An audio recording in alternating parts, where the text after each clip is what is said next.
Hey there, I'm Jordan, and welcome to a Politics and Intrigue feature spotlight video for Thrones of Britannia. Here we have raised a new army in reaction to a small rebellion in Windermere. Our new young general, Wolfston, however, has low loyalty from the start and might prove a liability to trust, leading a small localised force if not dealt with. Dealing with a problem character can be simple, or it can be very hard with huge repercussions. Using the intrigue panel, we see we actually have a plethora of options available to us as king in which to try and rectify the situation. Seeking a wife can be a good way to calm the situation at a relatively low cost, but doesn't necessarily guarantee to yield a positive or desired result. In which case, ruling with an iron fist may be better fit for you. Stripping estates, title, their wife, or even political assassination are all options, but be warned, the knock-on effects of such actions can be widespread and largely more damaging than the original problem if you're not prepared for them. Here, we're going to try and secure Wolfston's loyalty at the cost of 1,000 gold to the treasury. He's got eager and immediately pushed his boundaries, wanting an extra 500 coins to secure his loyalty. We could bribe him with words, but it will be at the detriment of my king's influence, which I can't afford. We're going to pay the bribe, and he's gained the suborn trait, but it's better than losing vital influence as king. So you've seen a positive approach, how about we use a negative one? In this scenario, we're going to assassinate Wolfston at a higher cost, but removing him from the picture entirely. We're going to click the assassinate button for 1250 coin. Oh dear, hunting can be dangerous, can't it? But not dangerous enough, it seems. So Assassin's Arrow only caused Wolfston an unfortunate injury. I do get to replace him as general in the meantime, but he still lives, which means he is a problem for the future and at further cost to the crown. In our third example, although a botched assassination might be a known concern, I'm going to try and massage it. Firstly, I arrange for Wolfston's wife to divorce him in an unexpected turn of events. Now heartbroken, and with a less suspicious situation, I move in and follow up with the assassination again. This time it goes cleanly. He chokes to death while eating, probably crying from the fallout of his failed marriage. A brutal but believable turn of events. Wolfston is removed as a problem, and we bring a new general into the foray. Early game, when you begin to expand, you may find that taking your first few new settlements might see a massive drop in loyalty erupt across your entire court of nobles. This is actually an administrative issue and very easy to fix. Why would loyalty drop across the entire court? Well, if you open your faction window, switch to the Governors tab, and then to the Estates panel, on the map you will see scrolls in certain locales of your kingdom are highlighted showing the current estates that are available, with a crown above them if still automatically owned by the king. Characters will go increasingly unhappy the larger the disparity is between how many estates are taken and owned by the crown against how many are distributed amongst themselves. Award estates evenly and regularly as you continue your conquest to sate your nobles and keep a balanced court of governors and commanders. Note that estates maintain loyalty and give a +1 to influence, whereas being the governor of a region is merely a title alone, but does give the region all the pros and cons that come with the traits of that particular governor. Your king has characteristics like everyone else other than loyalty. Influence is his major deciding factor in Thrones of Britannia. He may have character traits that specifically help, such as this -50 upkeep cost for units in his commanded force. A king should always be the active head of your army. In such a war-torn time, he should lead the way for your people. He also does have starting traits, but the more you use him and make strong decisions and win key battles, the more he gains others. Such as here, he has the impassioned trait, the confident trait, and the war chief trait, all of which give him extra zeal, influence, and command, helping him on and off the battlefield. He has 7 influence, but look, his wife Abby is no small asset either.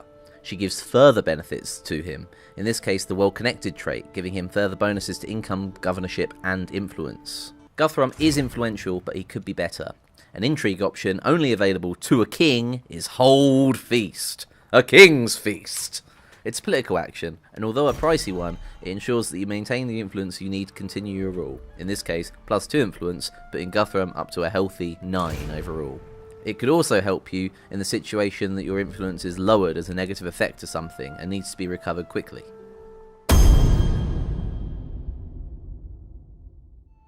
As king, you need an heir to the throne. But just as you need to be influential to hold the respect of your armies and your people, so does he. Here I have an illegitimate child in Leifing, or I have my son Ehrik. As Ehrik is too young, I'm going to nominate Leifing to be my heir to the throne in the intrigue panel. He is nominated, and everything is set in place. Guthrum has sighted Alfred and his army. Now, more powerful than ever, he moves to settle the score once and for all. Brilliant. He's only gone and died in a decisive defeat. Now, not only must I choose a new commander to head my main fighting force, but now I've also suffered a major blow to the attitude of my people towards further war. I have seen a chain rout in loyalty through all my governors and my commanders. I could be in serious trouble here. The king's bastard, Leifing, is unfit for the job. With little to no experience as a governor and even less influence than his father before him, he is going to struggle to maintain rule. Immediately that low influence takes effect. The army comes after you for a bribe. You can secure +3 influence for yourself at the steep cost of all troops being 20% more expensive to upkeep. Refuse, and the new young king hits 0 influence amidst already potential disaster. It doesn't matter anyway. The nation is in uproar about Guthrum's suicide. Marching into the jaws of the enemy, rebellion ensues across the entire land as 5 armies stand in civil war against you. The remainder of your nobles don't look best pleased either. Should have made Anlaf over their king. Probably would have gone a lot better. As king, you can take steps controlling the influence of those around you. Take Gunnar here. 7 influence, 7 loyalty, a 6-star general, and quintessential figurehead to my secondary army. Now Hingwar here. 9 influence, 6 loyalty, and a highly impassioned man and governor with 7 zeal. To try and ensure that Gunnar never sees fit to rise up against me as king if he continues to gain influence, I'm going to strip estates from him in the intrigue panel to lower his influence. Unsurprisingly, he sees little justification for this action and fights the charge. We fabricate a reason as to why, and to add further insult to injury, we're actually going to revoke his title in office as my king's captain and give it to the noble Karl instead. It's important to note that each office holds a triple buff for the noble it is assigned to, in this case +2 command influence and loyalty. Now Gunnar feels really hard done by. I end the turn, and in over-controlling Gunnar's influence, he's become disloyal, and further to that has gained the vengeful trait, and has began plotting against me. Seeing what happened with Gunnar, let's see what happens if we do the same with the even more influential Governor Hingwar. Let's strip his estates, and although he does not fight the charge, he does immediately lose all his loyalty down to 1. Now we'll do the same and strip his title of office as well as Justicar. Hingwar now hits 0 loyalty, but even after losing both of those things, is still only down to 6 influence. So massive is the sway that he holds amongst the nobles and people of East Engel. Another turn down and Gunnar has already had enough. He stands in civil war against me. And it's worth noting here that a general of any army starting a civil war against you takes exactly 50% of every single unit in that army stack as he starts rallying support. Whereas Hingwar has sallied forth from the fens, has transitioned from governor into general, taken up the sword, and laid siege to Huntingdon. But he only takes a few units with him from the city's garrison, as his army in a civil war attempt has a direct difference.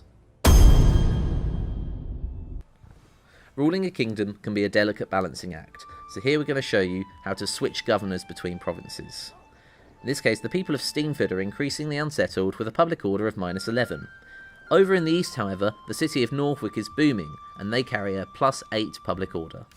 So what I'm going to do here is give my governors a little switch up. I'm going to remove Hingwar from office, and I'm going to do the same to Elric over in the Fens. Then I'm going to assign them to each other's provinces. I've allowed 1 turn for the change to take effect, and boom, there we have it. Although Norfolk's public order has taken a hit down to +3, its income corruption is only 2% worse off under Elric.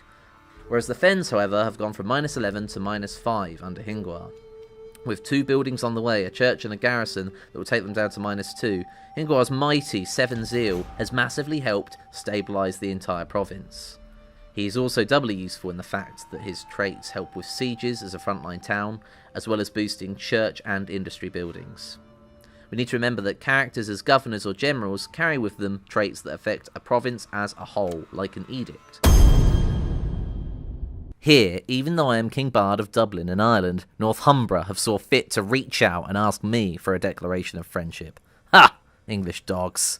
I have counter-offered them for the privilege and demanded payment for such a request.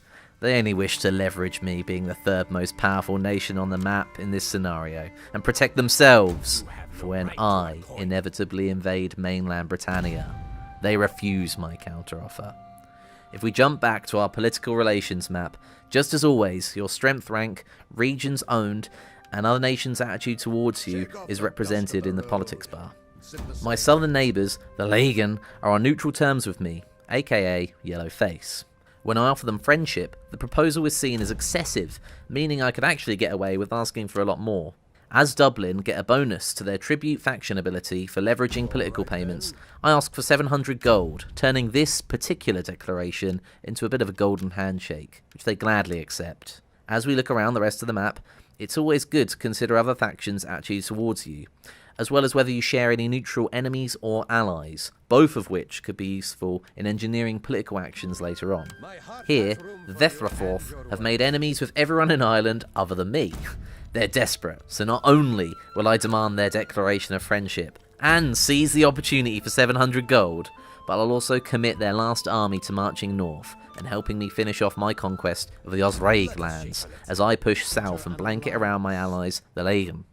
The Legan, seeing I've begun my deconstruction of the Osraig, have now came to me, offering further tribute and proposing a defensive pact to further strengthen our alliance, building on our declaration of friendship some terms before.